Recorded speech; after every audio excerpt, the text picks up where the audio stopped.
Hi all, good morning. ನಾನು ನಿಮ್ಮ ಭವ್ಯ ಸುರೇಶ್. ಏನಪ್ಪ ಇವತ್ತು ಈ ಥರ ಮಾಡ್ತಿದ್ದಾರೆ ಅಂದ್ಕೊಂಡಿದ್ದೀರಾ?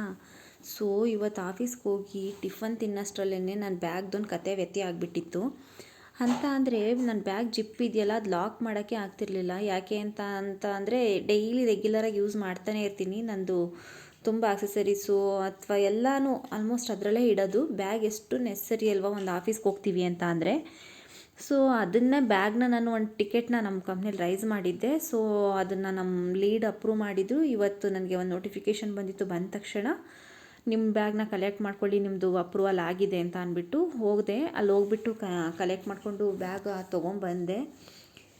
ತೊಗೊಬಂದಮೇಲೆ ಇವತ್ತಿನ ದಿನ ಸಖತ್ತಾಗೋಯ್ತು ಅಂತಲೇ ಹೇಳ್ಬೋದು. ಬಟ್ ಹೆವಿ ಅಂದರೆ ಹೆವಿ ಕೆಲಸ ಇತ್ತು. ಹೆಂಗಾಗ್ಬಿಡುತ್ತೆ ಅಂದರೆ ಮನೇಲೂ ಕೆಲಸ, ಆಫೀಸಲ್ಲೂ ಕೆಲಸ, ಸ್ಟ್ರೈನ್ಲೆಸ್ ಅಂದರೆ ಒಂಥರ ಕಣ್ಣೆಲ್ಲ ನೋವೋದಕ್ಕೆ ಸ್ಟಾರ್ಟ್ ಆಗೋಯಿತು. ಫಿನಾನ್ಷಿಯಲ್ ಎಂಡಿಂಗ್ ಇದ್ದಿದ್ದರಿಂದ ಟೈಮ್ ಬೇರೆ ಆಗಿತ್ತು. ಊಟಕ್ಕೆ ಹೋಗೋಣ ಅಂತ ಹೋಗಿದ್ದು ಬಂದೆ.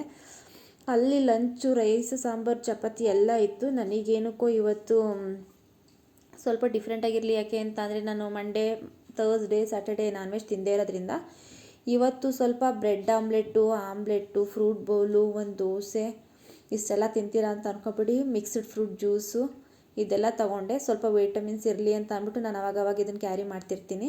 ಡಾಕ್ಟರ್ ಹೇಳಿದ್ದಾರೆ. ಸೊ ಅದಕ್ಕೋಸ್ಕರ ನನಗೆ ಸ್ವಲ್ಪ ಐರನ್ ಮತ್ತು ಕ್ಯಾಲ್ಶಿಯಮ್ ಎಲ್ಲ ಆರಾಮಾಗಿ ತೊಗೊಬೇಕು. ಸೊ ಇವತ್ತು ಬರೋಷ್ಟ್ರಲ್ಲಿ ನೋಡಿ ಎಷ್ಟು ಕ್ರೌಡ್ ಆಗಿಬಿಟ್ಟಿತ್ತು ಅಂದರೆ, ಅಲ್ಲಿಂದ ಬಂದು ನಾನು ಇಲ್ಲಿ ವೆಯ್ಟ್ ಮಾಡಿ ನಮ್ಮ ಮನೆಯವ್ರಿಗೋಸ್ಕರ ಎವ್ರಿ ಡೇ ನಾನು ಇಲ್ಲಿಗೆ ಬಂದು ವೆಯ್ಟ್ ಮಾಡ್ತೀನಿ.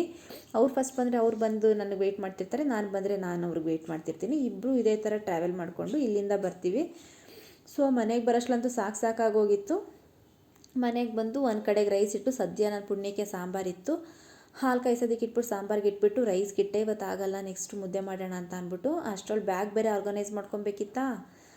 ಬ್ಯಾಗ್ನ ಅಷ್ಟರಲ್ಲಿ ರೆಡಿ ಮಾಡಿ ಇಟ್ಬಿಡೋಣ ಅಂದ್ಬಿಟ್ಟು ನಮ್ಮ ಮನೆಯವರು ಅವ್ರದ್ದು ಎವ್ರಿಡೇ ಕ್ಯಾರಿ ಮಾಡ್ತಾರಲ್ಲ, ಧೂಳೆಲ್ಲ ಆಗಿಬಿಟ್ಟಿದೆ ಅಂದ್ಬಿಟ್ಟು ತೊಳೆಯೋದಕ್ಕೆ ಹಾಕಿದ್ರು. ನಾನು ಅಷ್ಟರಲ್ಲಿ ಆರ್ಗನೈಸ್ ಮಾಡೋಣ ಅಂತ ಅಂದ್ಬಿಟ್ಟು ಮಾಡಿದೆ. ಓಕೆನಾ, ಇವತ್ತಿನ ದಿನ ಸೂಪರಾಗಾಯಿತು ನನಗಂತೂ. ನಿಮಗೆಲ್ಲ ಹೇಗಾಯಿತು ಕಮೆಂಟ್ಸ್ ಮಾಡಿ. ಓಕೆನಾ, ನಾನು ನಿಮ್ಮ ಕಮೆಂಟ್ಸ್ಗೋಸ್ಕರ ವೆಯ್ಟ್ ಮಾಡ್ತಿದ್ದೀನಿ. ಬಾಯ್.